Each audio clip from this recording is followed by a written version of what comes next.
A very big thank you to the university for this kind invitation. A very big thank you to SAMSA and also the team at the university for their invitation.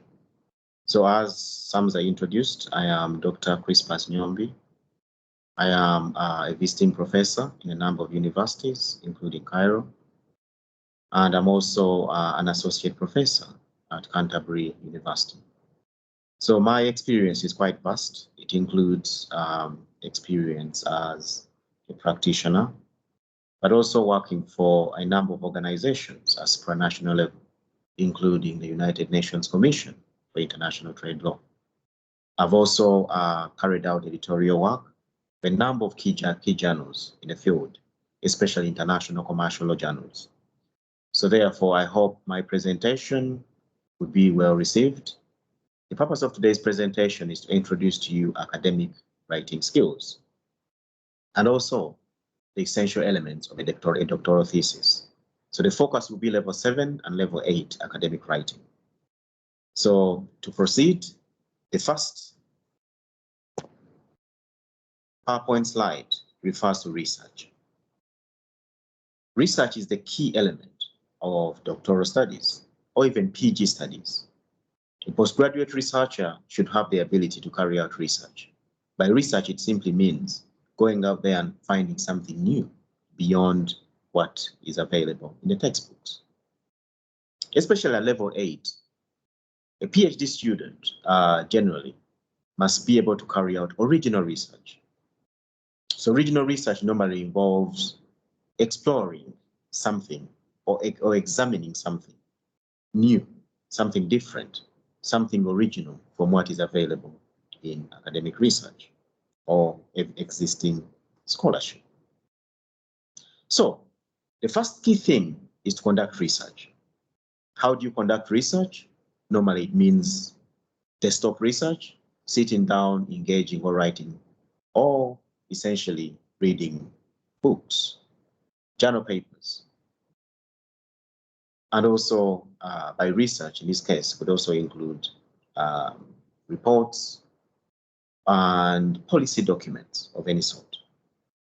I should emphasize at this level that when a student embarks on postgraduate studies, especially PhD level, they have only attained at that stage 1/10 of the knowledge they need to complete that program.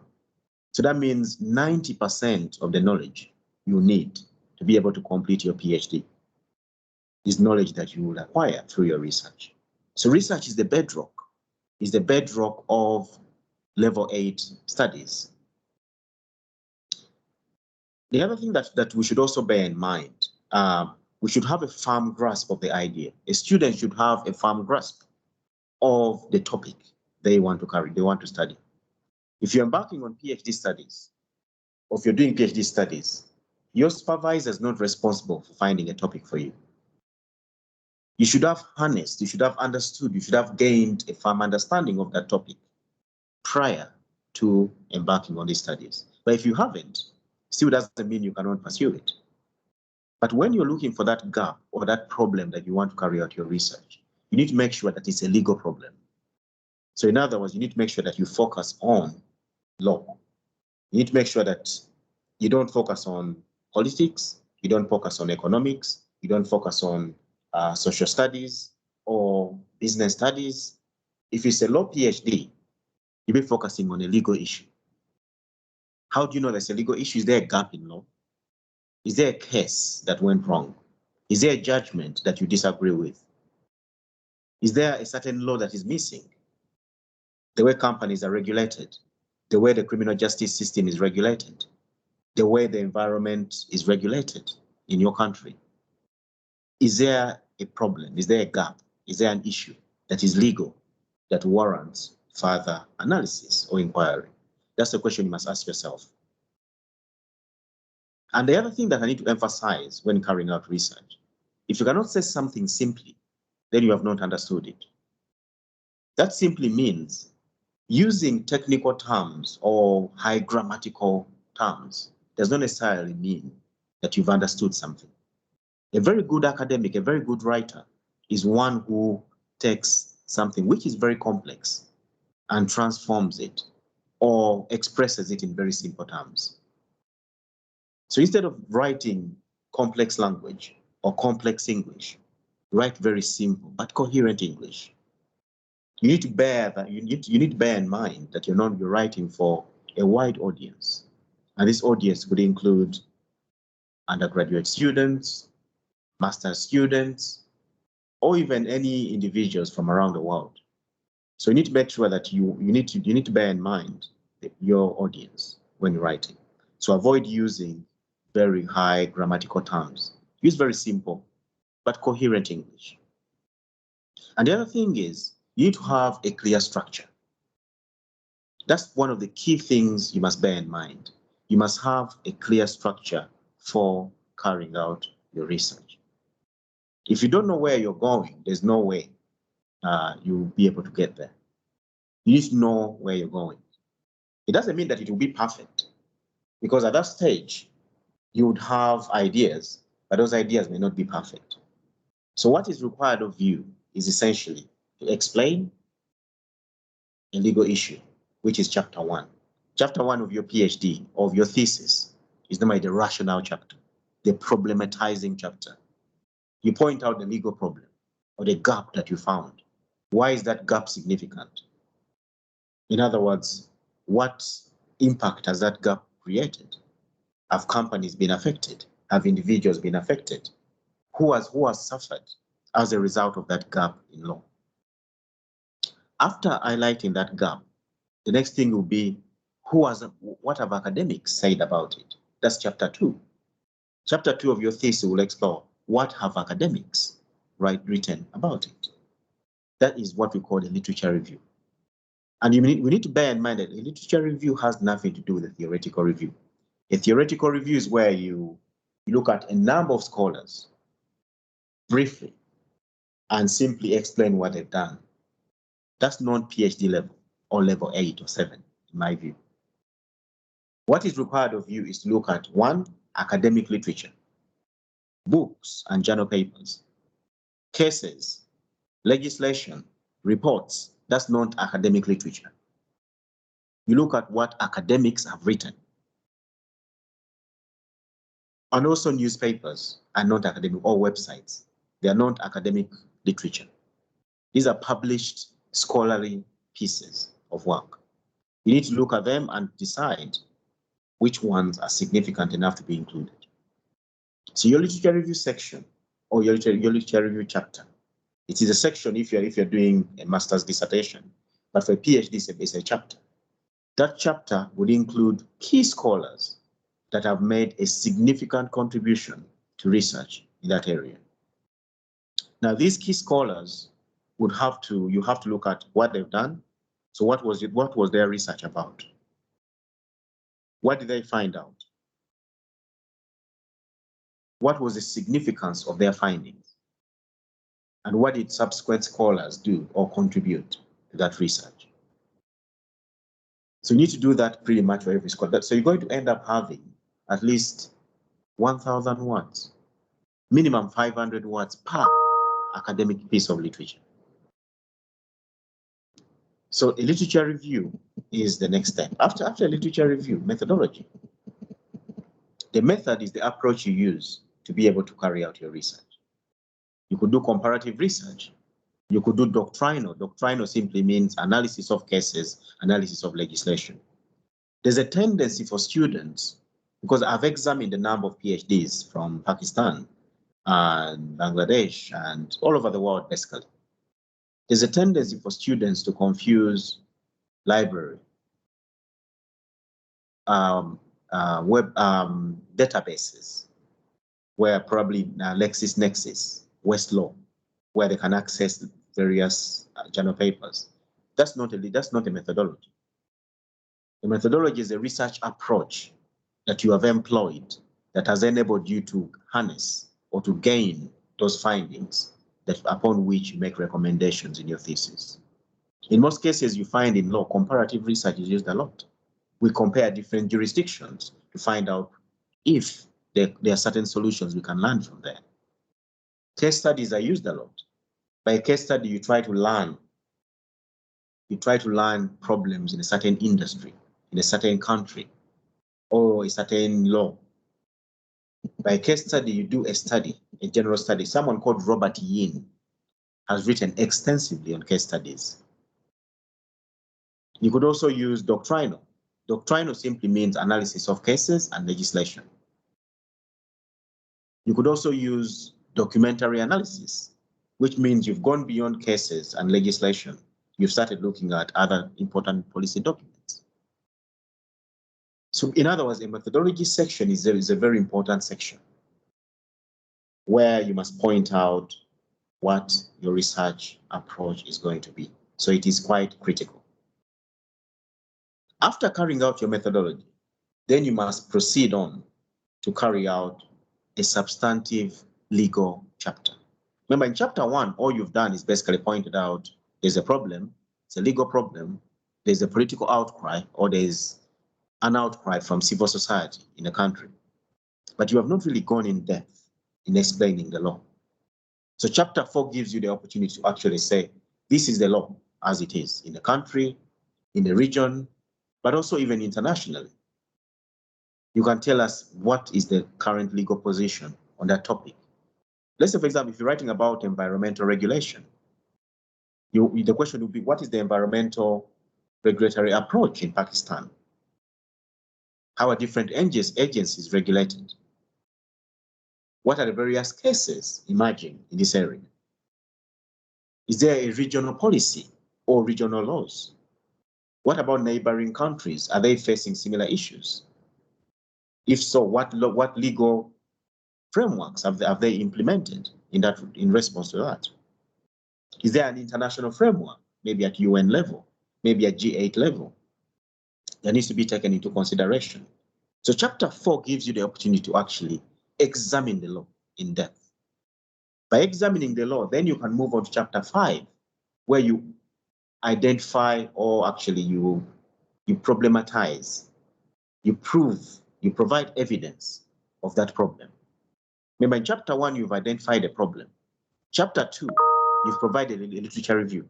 Chapter 3, you've given a methodology. Chapter 4, you've talked about the legal framework. In chapter 5, you must provide evidence. You must provide evidence to prove that that problem exists. If you're saying that there is a problem with company law in Pakistan, chapter 5, you need to probably look at companies, look at cases to prove that actually these companies have suffered as a result of this omission or as a result of this gap in law. Chapter 6 gives you the opportunity to analyze the findings you've made from chapter 5, the evidence in chapter 5. And also to look at a number of possible solutions. Probably that's where you can carry out a comparative study. You may look at maybe the United Kingdom and see what sort of approaches do they have. Do they have a better system or a better approach? If they do, what lessons can Pakistan learn from the United Kingdom? Then from there, you can proceed on to make your evaluation of the various reform options in chapter 7, then conclude in chapter 8. So that is the general approach you normally find at doctoral level. But for you to be able to do that, you must have, first and foremost, a narrow topic. You need to have, first and foremost, a narrow topic of focus. The topic, as I said, is something that you need to have in mind prior to joining doctoral studies. And that topic will include a particular issue. You need to have a particular problem, not many problems. It could be 1 or 2 problems that you want to sort out. It could be legal enforcement, for example. Maybe there's a law in Pakistan, but it's not being enforced. In other words, people don't follow the law. Your PhD will be basically written on finding a solution to how they can improve the implementation of that law. If it's about implementation, make sure the focus is on implementation. Don't focus on many other things. Of course, you need to explain the law, the challenges, etc. But make sure that the central focus of your thesis can be seen throughout. If it's implementation, let it be implementation. But also the other challenge that I see normally in PhDs, you find that students tend to want to do too much. In other words, they want to resolve every problem. You cannot resolve every problem. A PhD is a few years of research. If it's a few years of research, you cannot be sitting on a PhD for 10 years trying to sort out every single problem there is. You focus on one problem and that's it. In a law PhD, try to avoid having diagrams, pictures, etc. It's about critical analysis, the ability to explain, to explore, examine key things. That's what we examiners are looking for. But also you have to remember, let's say on that slide, I give an example of my takeovers and mergers. A takeover is a situation where one company takes over another company. A merger is a friendly form of a takeover. Basically, a merger simply means they come together, they agree, and they join. They're different. So if your PhD is about a takeover, for example, if it's about takeovers, that means the central focus is going to be takeovers. Your chapter 1 is going to be about takeovers. Maybe at the end of chapter 1 somewhere, you can talk about, even though takeovers are there, even though takeovers are significant or they've raised these problems, mergers are also there. You can discuss mergers later on. Yes, they're important. Yes, they are slightly connected, but that's not your topic. If your topic is takeovers, you focus on your central topic, which is the takeover. If you're talking about takeovers and talking about mergers and you're talking about different things, there'll be a lot of confusion. If your PhD is about law, you're talking about a gap in law, then you're bringing in the politics, then you're bringing in the economics, then you're bringing in the technological issues. It's going to end up being everywhere. You need to make sure you have one central focus, and that will help you to be able to navigate through your thesis very easily. The next thing we need to discuss is a plan for every paragraph. Every paragraph has a purpose, as in every paragraph is there to achieve something. When you start writing, of course, you write your introduction. And I need to emphasize, an introduction introduces. There's a propensity, students tend to write introductions as essays.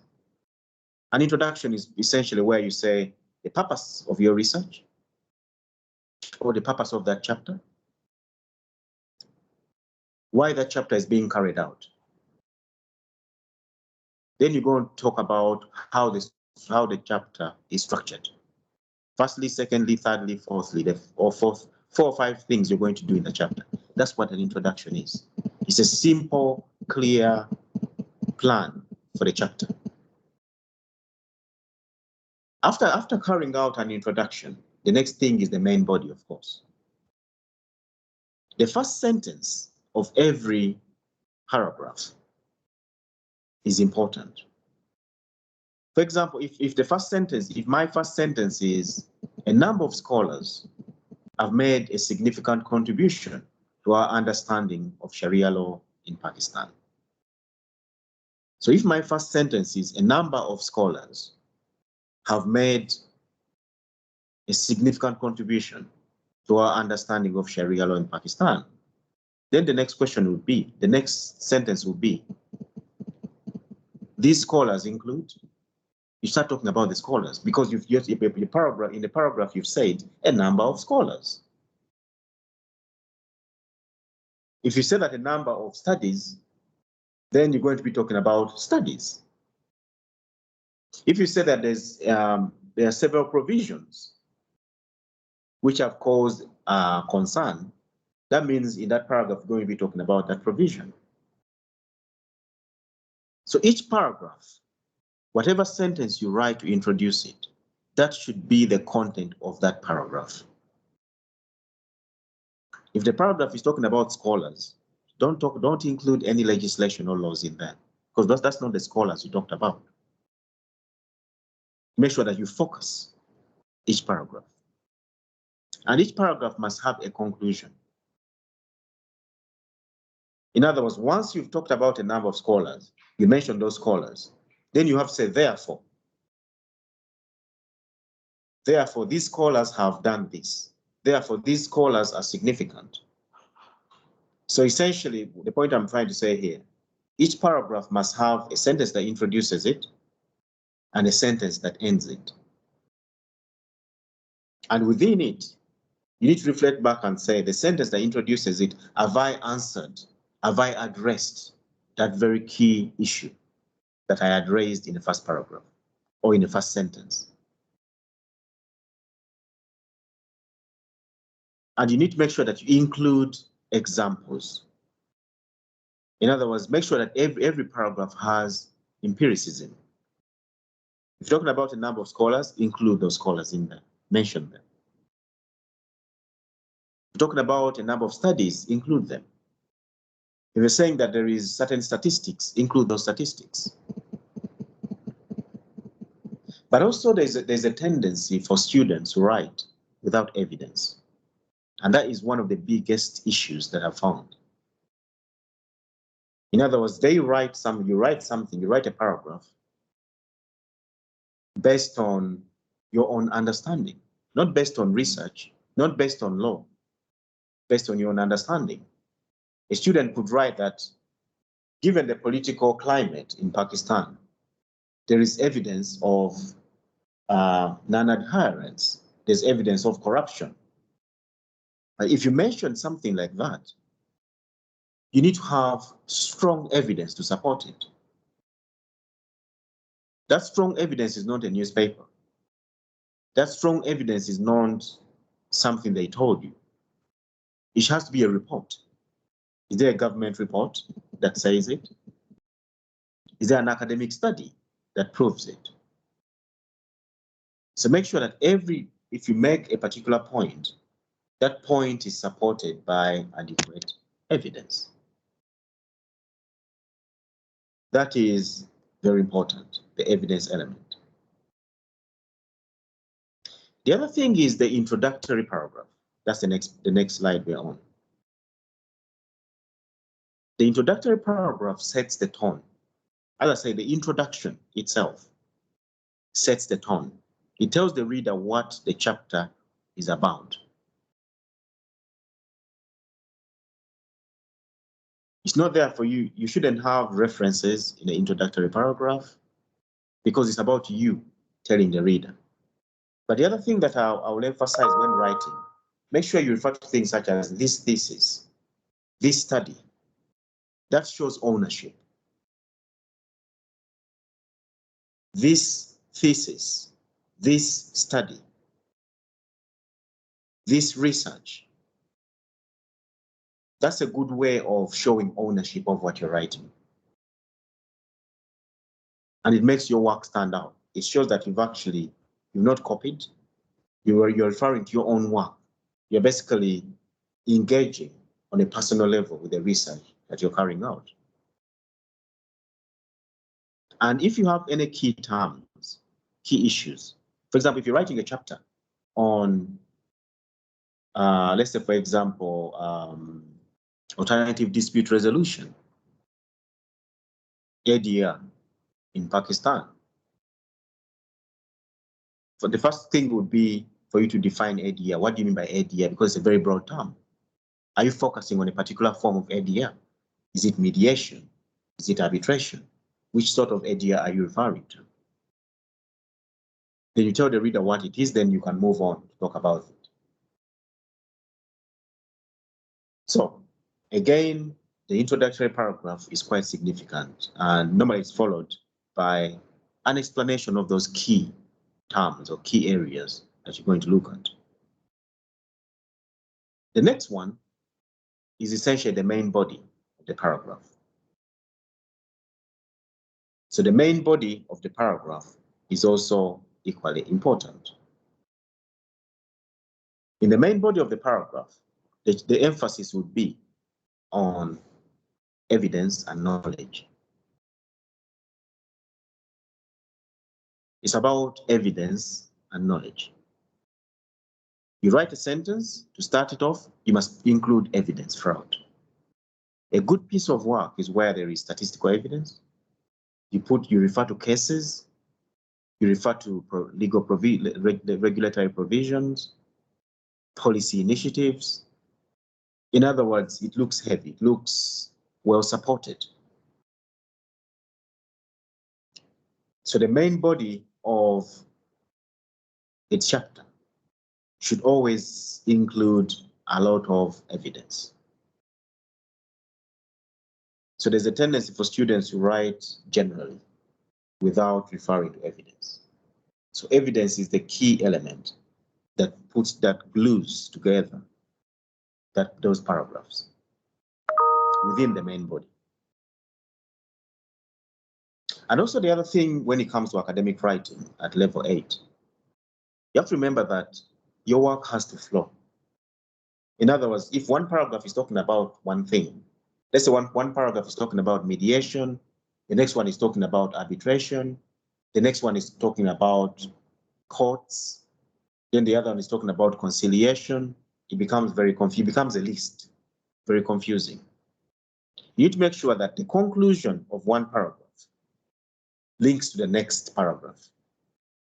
So if the first paragraph talked about mediation being significant, the significance of mediation, maybe the next paragraph is going to talk about the development of mediation. Maybe the paragraph after that is going to talk about key scholars that contributed to the development of mediation. Maybe the one after that one may talk about empirical studies that have been carried out to prove that mediation is working or not working. So in other words, you end up discussing mediation, but every paragraph is making a contribution, extending that debate, providing significant evidence to show that actually there is a coherent debate. So every sentence, the introduction of a paragraph is important because it introduces the content of that paragraph. But also the last sentence of a paragraph is equally significant because it provides the basis for the next paragraph. The next key area to look at is the structure or the main body paragraph. It must have an introduction, it must have an evidence base, it must have an analysis part, but it must also have a form of conclusion. So it must have those core elements, which is essentially the introduction element, the evidence base. So the introduction element is basically the first sentence that I was referring to. Then it must also have the evidence element, which is basically statistics. So if you're saying that mediation has increased in significance in Pakistan, the next thing will be what evidence is there to support it. So the next sentence will begin, this is supported by a number of studies, which includes XYZ. It must also include an analysis part. Then probably you're going to say this evidence shows that mediation has increased in significance. Therefore, there must be sufficient regulation to support it. By doing that, the way I've said it, you would have written a paragraph that has an introduction, an evidence base, an analysis part, and a conclusion. A conclusion is where I said therefore. So, as I said there, the various chapters of your thesis are all important. And those chapters will have those core elements. You must make sure that each paragraph has those core elements. That will make your work much more user-friendly, but also world-leading, because you need to make sure that you carry out research that is world-leading. The next slide discusses conclusion. the concluding element. When you're concluding, you need to make sure that you state, one, the general conclusion. What is your general view from what you've looked at? Each chapter must have an introduction and a conclusion. Each chapter must have it. You must make sure that you talk about the significance of the conclusion. So whenever you conclude, why is your conclusion significant? If it's significant, make sure you say it. In the concluding part, make sure you don't include any new materials. Just the information you've looked at in the chapter, because the chapter is normally around 10,000 words. By the time you reach the concluding element or the concluding part, you'd have incorporated a lot of new material. In the last sentence, normally you sum up your argument very briefly, linking back to the title of your thesis or the title of that chapter. So the conclusion, once you conclude, the conclusion is basically you bring together the various strands of argument throughout the chapter. And once you've concluded, you must make sure you put your own view on it. You explain why is your conclusion significant. For example, if you're writing a literature review chapter and you've gone through the various literature and reviewed it, in the end, you need to tell us, is there a gap in literature that you've discovered? Why is that gap significant? And is that the gap you're going to be carrying out your research on for the purposes of this thesis? Let me repeat that again. The literature review chapter is a typical example of where you have to conclude properly. You need to tell us, have you found a gap in literature? What is the significance of that gap? Is it one gap? Is it multiple gaps? If it's multiple gaps, which ones are you going to look at? Are you going to look at all of them or just one or two of them? So a conclusion is a key element. It glues together the thesis. And every chapter must have an introduction and concluding element. So what is the end goal? The end goal is you're writing to impress. You want the reader to enjoy your writing. Writing is like painting. It's like painting a Mona Lisa or a very important painting. Every word that you write, every element that you incorporate is quite important. But also you have to remember you must pick your words carefully when writing. Avoid using English or words that are not important. So avoid using words that will confuse the reader. Make sure that you refer only to simple and coherent English when writing. The other thing is what I'll call the cosmetics of writing. By cosmetics, I mean you must read your work several times. For me, normally, it's much more easier to write than to read. It is much more easier to write than to read. Let me emphasize that. So you must make sure that you write. Once you finish writing, you must go through your work a number of times to make sure that it incorporates all the key elements are clear. There's no language problems. You have not made any grammatical mistakes. And also you can read it out.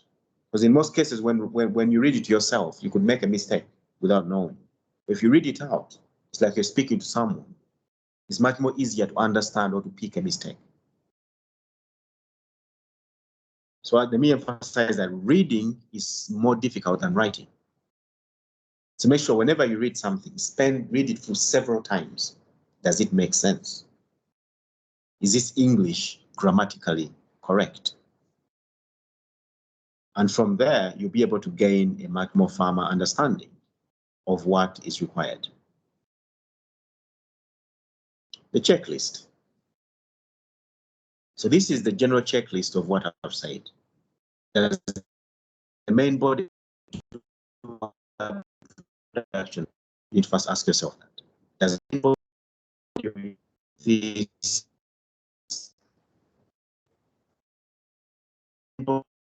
your chapter? Is it clear what each paragraph is about? Is every paragraph relevant to the question? Is everything in the paragraph relevant to the main topic? Is there enough in each paragraph to support the work or the paragraph or the topic you're trying to write about? You know, don't write a paragraph that has no content, that has no evidence. And also avoid repetition.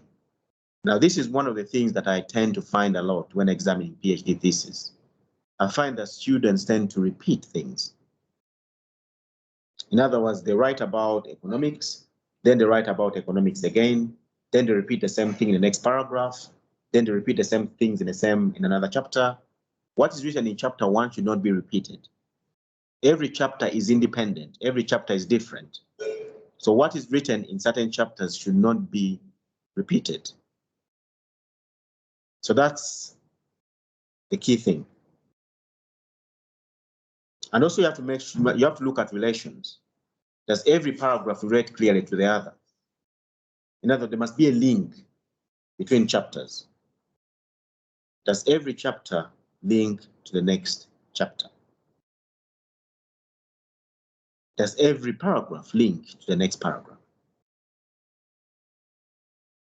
That's why in some cases you may find that when you're introducing, let's say for example, chapter 3, you need to explain what you did in chapter 1 and chapter 2 and why chapter 3 has to be done. So that there's a link. The reader can see the link between the chapters and can see the link between the work that you're carrying out. The other thing we need to bear in mind, I've highlighted here a scholar who has written extensively on this. Different types of writing. We have descriptive writing, argumentative writing, and evaluative writing. But also there's what we call critical analytical skills. You cannot pass a PhD if you're not critical. When I was a student, my professor once told me, if you cannot criticize something, then you have not understood it.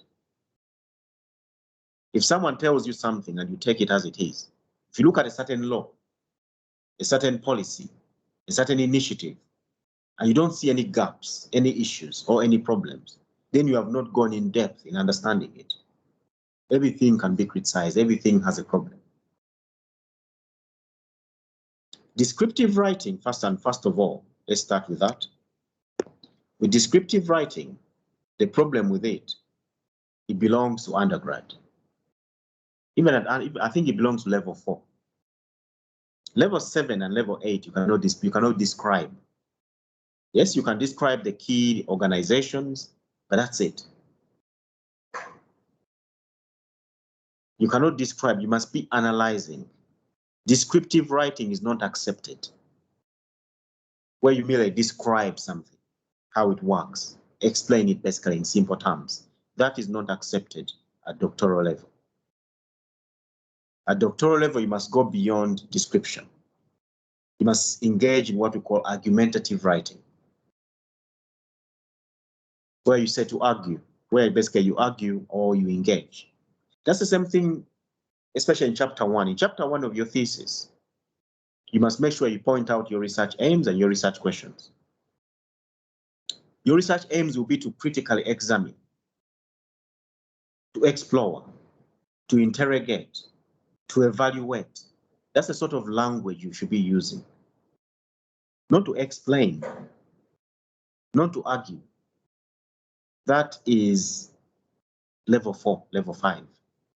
At this level, you should be to critically examine, to interrogate, explore, to evaluate, which shows a very higher understanding, which shows that you're basically balancing things. You're not taking things in a very prescriptive manner. But also when writing argumentatively, you must have a position. I've come across a PhD which I failed before. where the student merely argued everything there is.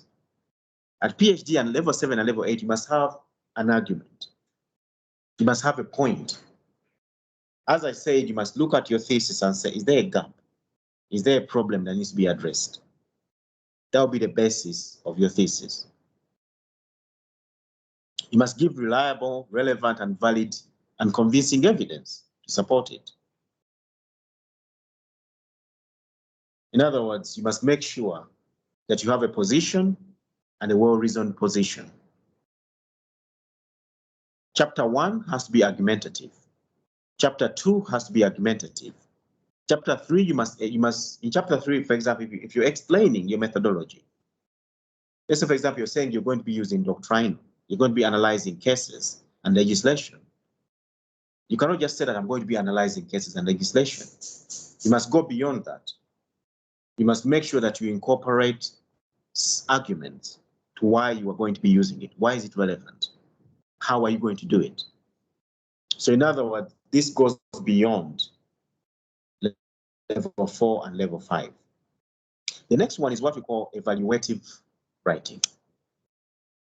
Now, evaluative writing is quite important because it is level 8 specifically. Remember, that's not level 7. Level 8 is where you do evaluative writing. By evaluating, it simply means you're not only explaining the weaknesses, the pros and cons, you're also explaining, can it work? For example, in chapter 7 of your thesis, you have a range of potential solutions or potential recommendations that you want to put forward. Yes, you can look at the good and bad of those recommendations, but the key question is, if these recommendations are taken forward by the government, can they work? What could hinder it? What could hinder the functioning of those recommendations? For example, if you recommend that a new legislation is introduced to fight or to improve the functioning of the criminal justice system, the question would be, one, the cost of introducing that legislation, the implementation of that legislation, the enforcement of that legislation. Are there any political, economic, social, legal issues that could affect the working of that legislation?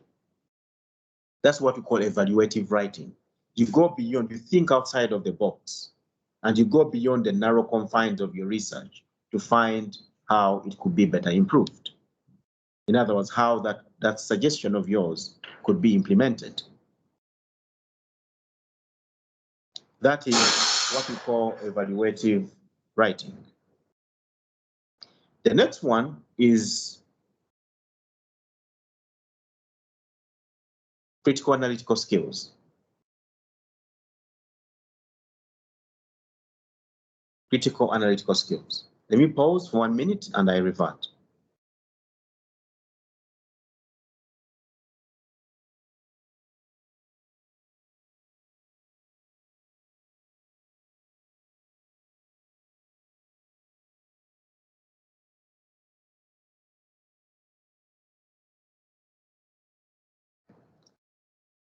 Continuing on, as I was saying, critical analytical skills are quite important. These are the basis of academic writing at this level. You must be critical, you must be analytical. As students, as you move beyond level 7 to level 8, there's normally a need for you to go beyond describing things and to be more analytical and critical. Being analytical simply means breaking down things, explaining them, explaining the arguments, the theories behind it. Being critical simply means not accepting something as it is, but making reasoned arguments on why it is correct or why it is not correct, why it is useful and why it may not be useful. You must be critical. If there's a legal provision that you think there's a problem with, you need to ask yourself, are there scholars who are saying it's fine? Are there scholars who are critical of it? That should be the basis, for and against. Then you need to make sure that you reach your own reasoned conclusion on what position should be pursued as a result of it. So critical analytical skills are essential. Critical analytical skills are a key element of level 7, but also level 8. So some of the key things or the key words you could use are, however, which shows basically the ability to contrast. Whenever I'm reading work at level 8, I'll be expecting students to use such words such as however. On the other hand, in contrast, alternatively, on the contrary, conversely, in comparison, despite that, in spite of, and so on and so forth. You must make sure you show that ability to contrast, to compare and contrast your argument. So I've given you examples of the sort of words you could potentially use to be able to contrast, to compare and contrast different words. But also, as I said, as part of your paragraph, you must provide evidence, or what we call illustrations or examples to support what you're talking about. This could include saying, for example, for instance, in other words, notably, most importantly, etc. Those are the words you should be using to provide illustrations in every paragraph. You're right. But also the ability to extend points. As I said, there must be a flow. Your work has to flow, in other words, from one paragraph to the next. We cannot be having a paragraph that says one thing and another one that says something completely different. So you should be using words such as similarly, equally, indeed, in addition, besides, above all, furthermore, etc. Those are sort of words you should be using to extend a point. Those are sort of words that should be used to be able to extend a particular point. The next one is to be able to add your opinion. As I said, you need to conclude. Your opinion matters. In chapter 8 and chapter 7, you need to evaluate. Your opinion matters. In chapter 1, where you introduce your problem, your opinion or your argument matters. At the end of every paragraph, you need to make sure you end that paragraph, you conclude that paragraph. So these are the words you should use. Therefore, accordingly, thus, hence, for this reason, this implies, consequently, assuming, as a result, etc., etc. Those are sort of connecting words you should be using. They will guide you in that process of understanding how to write at this level. But also, you could also use things such as ultimately, first and foremost, finally, thirdly, etc. Basically, to show structure, to show a roadmap, to show what is next. Those sort of words ought to be used. But there's also what I call the do nots. The first one, do not use direct academic quotes. There's a tendency for students to give or to praise their academics or other academics. Now, even if it's an important government official, even if he's a very important scholar, I'm more impressed by a student who reads a book, understands it, and writes it, interprets it in their own words, than a student who copies a paragraph, puts it in quotations, and leaves it there. At level 8, you cannot be copying paragraphs, quoting them in your work, because that means you are unable to interpret them in your own words. The other thing is, make sure you bring in opposing authors. In other words, don't follow just your argument. especially in literature review and also in chapter 1, make sure that you bring in other opposing authors. For example, if you're saying that there is need for reform, and someone is writing and saying there's no need for reform, everything is fine, their work is also very important to you, because you need to understand why are they saying it. So that means you must quote their work and explain why they are saying the opposite to what you're saying. You don't exclude someone because they're saying something which is the opposite of what you are saying. The other one is introducing an idea theory. As I said, you must introduce ideas, compare and contrast throughout your thesis. I'll give you different examples there. You can say this conflicts, contrasts, or is contrary to the view held by, this is not accepted by or has been challenged by. Or you can start with the author themselves and say, in this case, myself, on the other hand, however, in contrast, suggests that. In other words, make sure you use words such as in contrast, these conflicts, in contrary. This will give you a much more stronger argumentative piece of writing, and it will also improve the quality of your work.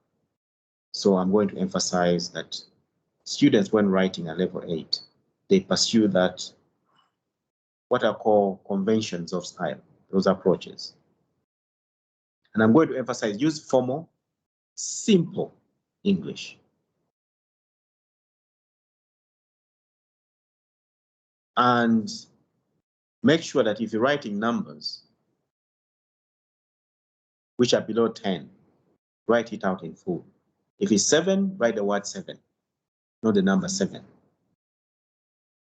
So those are some of the conventions of writing. Avoid using I, avoid using we, avoid using you.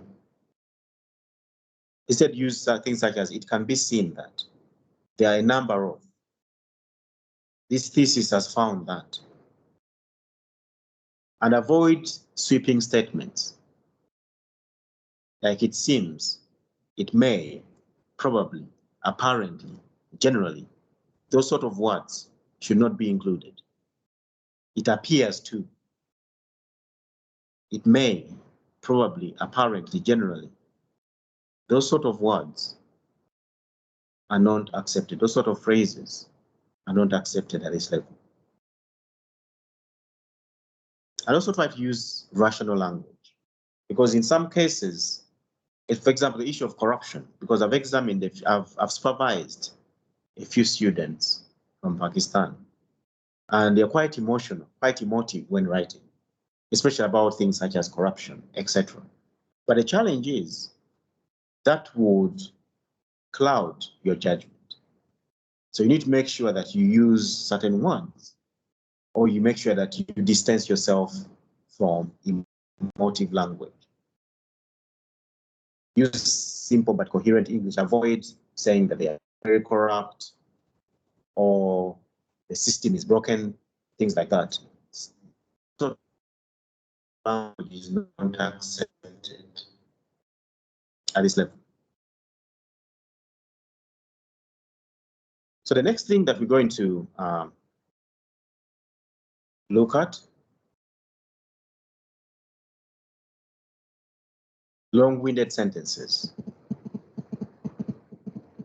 By long-winded sentences, what I mean, students tend to write very, very broadly. Students tend to write very, very broadly, which affects the quality of their work or the presentation of their work.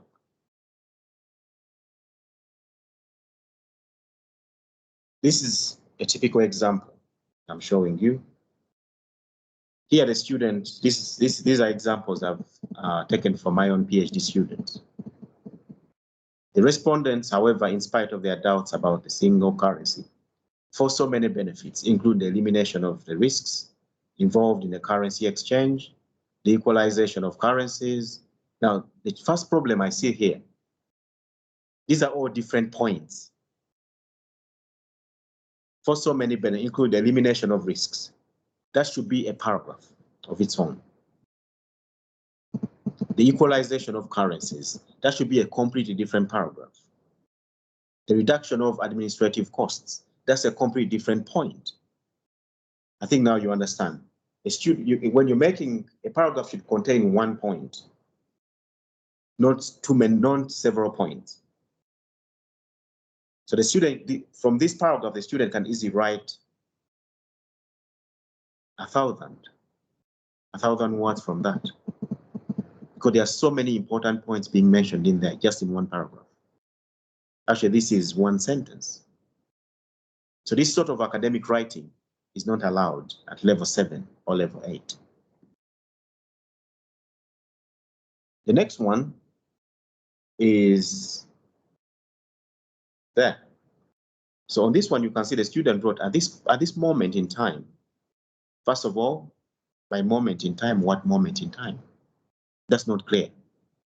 It goes without saying. Again, that's what we call sweeping language. How do we know that it goes without saying? That the situation is not satisfactory.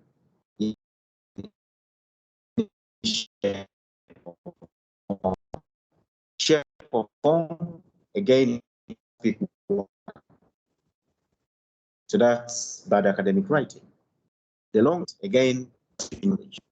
The long and short of it is that it is that we is not supposed to be used, must leave. That's what we call emotive language. So that's another example of a very badly written sentence. I've also given you other examples. Everybody knows that ours is an undervalued profession. Now, everybody is a lot of people, so such language cannot be used. So what I expect students to do is basically look at the various examples I've given you there and highlight where the problem is. Point out where the problem is, but this will help you in your own learning.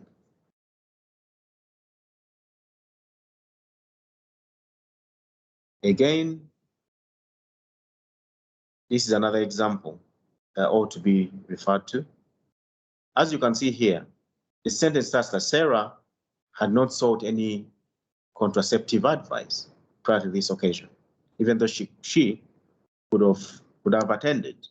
But of course, there's a grammatical mistake there.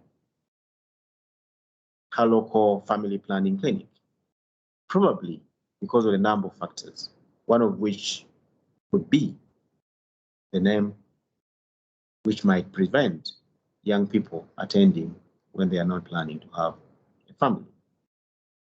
Now, again, we see a number of problems there. One, too many points in one paragraph. If this scholar suggested it, maybe that's what the scholar should have been the introduction. The student should have started with what the scholar said, tell us what the scholar said, then afterwards, then talk about one of the problems that surfaces from it.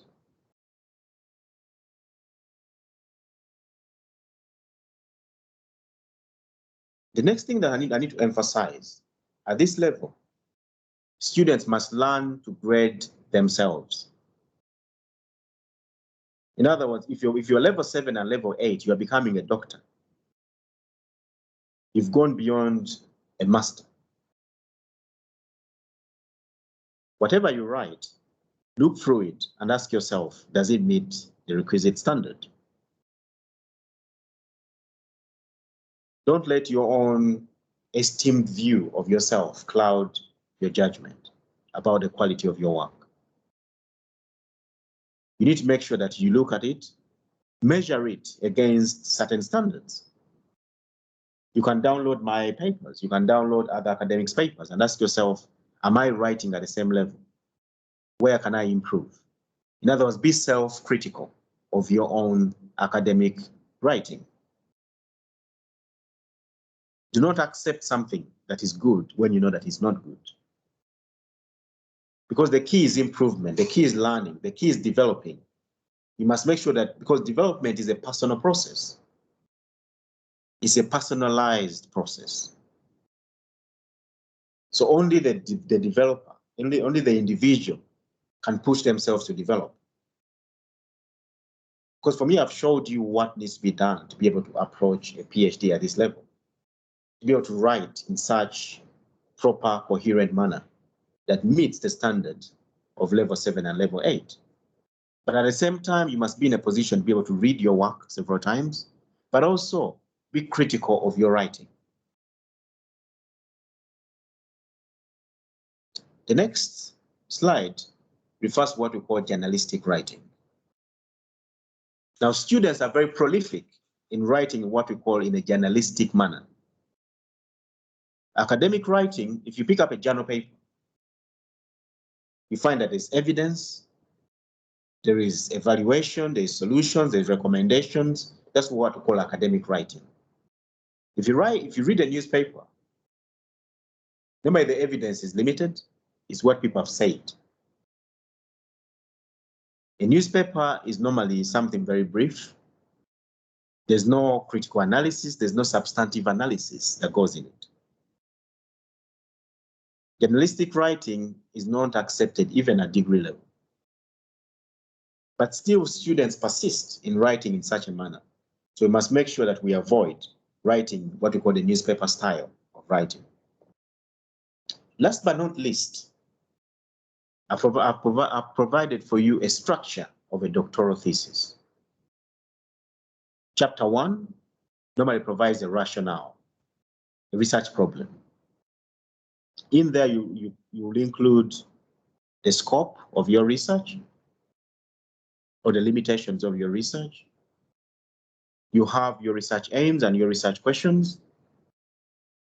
You're going to have the rationale or the problematization. What is the research problem? The significance of your research should also be incorporated. But also what are called chapterization, the breakdown of your chapters. You'll explain to the reader what would subsequent chapters contain. This is also the same for chapter 2. As I said, every chapter will have its own introduction and conclusion, because every chapter has its own purpose. The purpose of a literature review is to review literature. Important literature that has made a significant contribution to our understanding of that area, of that topic.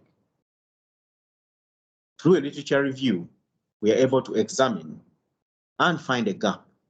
And that is the gap which must reflect the problem that you've identified in chapter 1. So in chapter 1, if you pick a research problem, and in your literature review, you find that someone has completed or has filled that gap, then you don't have a PhD. You don't have a thesis. If someone has done what you're attempting to do, then there's nothing to be done. Chapter 3 is the methodology. That is where the research methods are explored. Now, the research methods in this case, you'll find that it includes a range of methodologies. In law, doctrinal is normally elementary. It is something which must be found pretty much in every dissertation. Case studies are very widely used. Comparative research is used extensively. Because in law, we tend to learn a lot from other jurisdictions. The legal framework is what you find in chapter 4. That is where you must examine, because it's a law PhD, you must examine the law. So chapter 4 will give the reader the opportunity to understand what is the problem with the law, both within the country, regionally, but also internationally. Because some of these problems could be global problems. Some of the research you're carrying out could have global implications. So that's why it's important to look at, has the UN done something about it? Are there regional bodies that have tried to resolve this problem? Chapter 5 is what we call the evidence chapter, the evidence base. That's where you prove that actually the problem you're talking about is significant. It has affected someone. Has it affected individuals? Has it affected corporations? Has it affected the functioning of certain ministries? That is essentially what chapter 5 sets out to do. Chapter 6 is basically the analysis of findings. You analyze the findings you've made in chapter 5, and you explore a range of solutions. How do you explore them? By looking at jurisdictions. You can explore them by analyzing documents or policy documents. You can explore solutions through a number of ways. Chapter 7 is the evaluation and recommendations. That's where you look at the recommendations or lessons you've learned from other jurisdictions, and you evaluate them, as in, can they work? Are there any social, economic, legal, technological elements that could affect the implementation or the proper workings of your recommendations? And then chapter 8 gives you a firm, thorough, cohesive conclusion that brings together the various strands of argument that have been made throughout your thesis.